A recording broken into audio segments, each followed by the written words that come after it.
Hey everyone, how are you? Happy Monday. I hope you are having a fabulous day today. I am hanging out here this beautiful day in Germany on my back porch, and I'm thinking about, where we're at year to date. My friends, we are almost at the end of the month. We are at the end of the second quarter. We are at the end of the first half of 2020. Can you believe it? We're 1 week away, or give or take a day or so, right?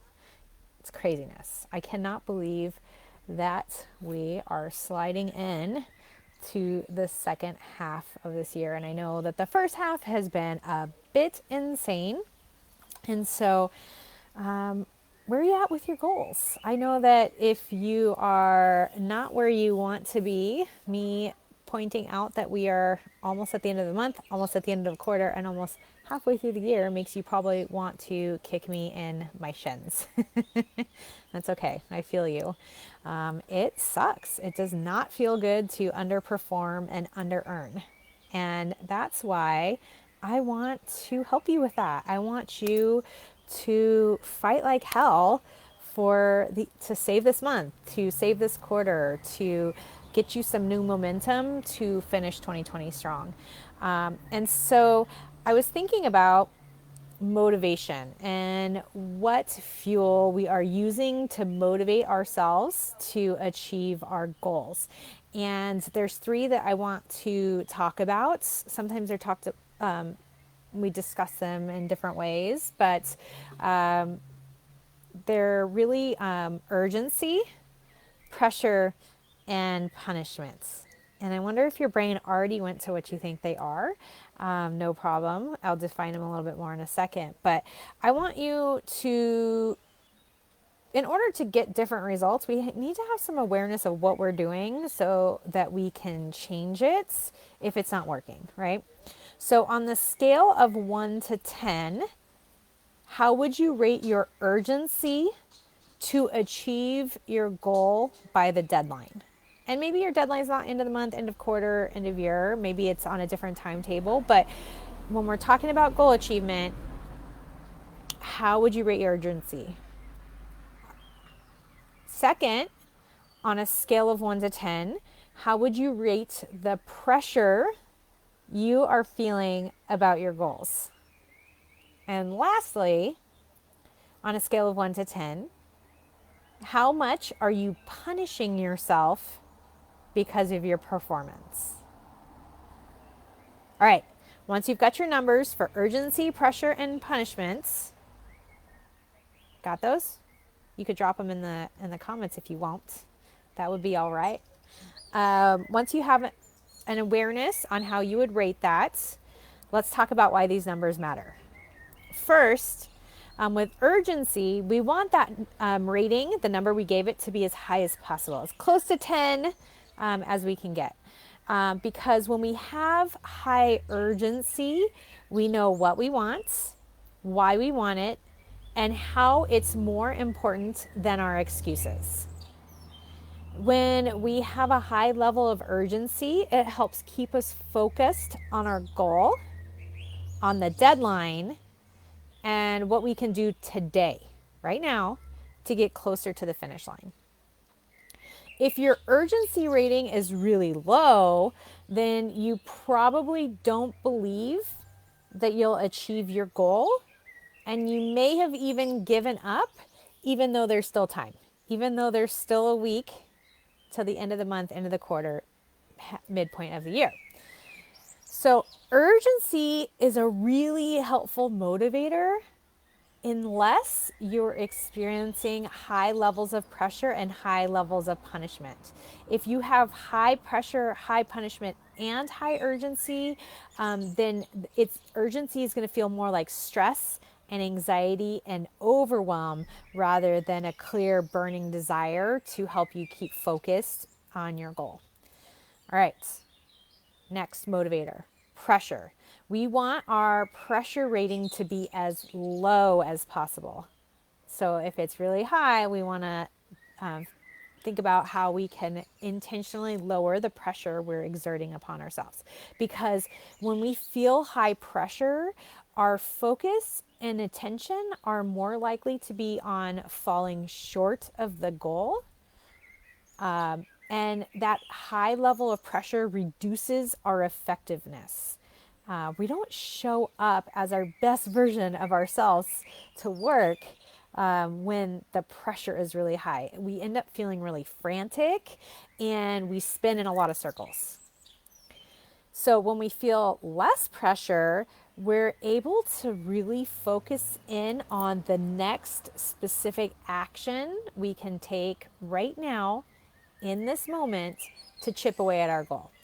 And when there's less pressure, the path is more clear and our energy is more centered, it's more grounded. We feel more sufficient and certain in our ability to show up for our goal.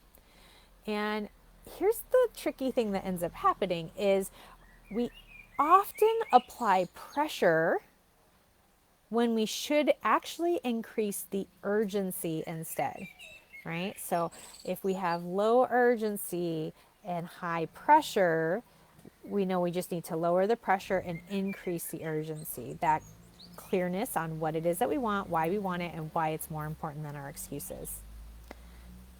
The third motivator that we often lean on is punishment. And we also want our punishment rating to be as low as possible if that is not already obvious. We tend to think that we can punish ourselves into creating better results. And punishment, again, I probably don't need to explain this to you. You probably have practiced this a lot, just like I had. Punishment feels like beating ourselves up. It feels like self-criticism and or withholding positive feelings or experiences because we're not doing the thing that we should be doing, right? It feels like crap to punish ourselves, but yet we think that it's going to work for some reason. The reason why it doesn't is because our brains are wired to resist pain on a survival level. And so punishment makes us feel like shit. And because of that, we end up underperforming because we want to avoid pain to survive. And so we end up avoiding our goals or give up to stop the punishment, right? If we avoid it altogether and distract ourselves completely, or if we give up, then there is no longer a reason that we need to punish ourselves. And so we often end up telling ourselves, it's good enough. The next month will be different. I just need a fresh start, right? We've taken our foot completely off the gas for our goals in the deadline, in the time frame that we're currently working on, because we don't want to feel punishment anymore. Okay, so right now, think about it. Which of these motivators have you been leaning on most to achieve your goal? Urgency is very clean. It's a great fuel to use unless you're adding in pressure and punishment. Pressure and punishment are very dirty ways to motivate your goal because they don't feel good and they're not effective. You know, a little bit of pressure in a short period sometimes can work. Sometimes, you know, having a reward system and using punishment can work in a short time frame. But the problem is we usually apply pressure and punishment for far too long, which it defeats the purpose and renders them ineffective. And so the best motivating fuel to use would be that urgency. Why do you want what you would? Why? What do you want? Why do you want it? And how is that more important than your excuses? It's that focus on the goal, the deadline, what you can do today to get closer to the finish line. And so what are you going to do specifically to have a better month? What are you going to do to finish June and the second quarter strong? And then what are you going to do to have a better July, to have a better third quarter? To what intentional action will you take to have a more prosperous second half of 2020? You know, to make sure that you're not underperforming and you're not under earning. I'm determined to help you create six-figure results in 2020 because I know that you're here because you have big, bold, unapologetic dreams, and achieving your goals, especially your sales goals, is that first step, right? So some of the things that my clients are doing to finish 2020 strong is maintaining that focus on the goal and what they can do today, right? Having that urgency without the pressure or punishment. And so if you could use some more of that, I want to help you. There's a couple ways that we can do this. Number one, one-on-one coaching. I've got room for more clients. Let's jump on a free consult. No hard sells. We're just going to talk about your goals, what's getting in the way, and how you can create some six-figure results in your business. And you'll walk away with a new understanding on how to create that, even if you choose not to hire me. I'll drop a link to book a consult if that sounds right for you. Let's do this. I want to get to know you. I want to help you achieve your dreams. The other way, I'm really excited. I'm going to be offering a new masterclass. It's called The 3 Things You Need to 4X Your Results. If you apply these 3 things, you will have a different month, a different quarter, and a second half of the year guaranteed. It's this Thursday, the 25th at 3 p.m. Eastern, 2 p.m. Central, 1 p.m. Mountain, 12 p.m. Pacific. And I will also drop the link to register in advance for that master class. So those are 2 ways that I can help you create a better second half of 2020 to finish strong, regardless of what this crazy year throws at us. Because as we all know, it's pretty insane, but my clients are having their best sales year ever. They are going from the bottom to number 3 on the leaderboard in 3 months. So that is all just a circumstance, and you can achieve big, huge, massive results regardless of how much crazier 2020 becomes. So that is what I have for you. I did get a comment or question in advance, so I wanted to answer that really quickly. So this person said that they're really good at self-punishment, and she wanted to know what she could do when she finds herself in punishment. I think first of all is just the understanding that punishment doesn't work. It doesn't feel good. It makes us feel like shit. It makes us avoid what we need to do. So, and you know that it doesn't work, right? You have a pattern. You've tried that cycle before. So, getting really clear on the things that drive urgency. What do you want? Why do you want it? And why is it more important to focus on that rather than your excuses? And maybe even, because our brain is wired to maximize pleasure, instead of using punishment, use reward.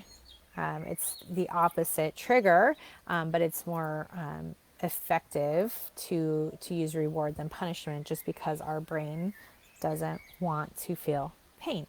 And when you associate pain to your goal, of course your brain is going to do everything it can to avoid your goal, especially because our goals mean growth, and our brain doesn't want us to grow either. It wants us to keep doing the same thing that we've always done. So hopefully that helps with that. Another question was about, how do you manage the belief that I can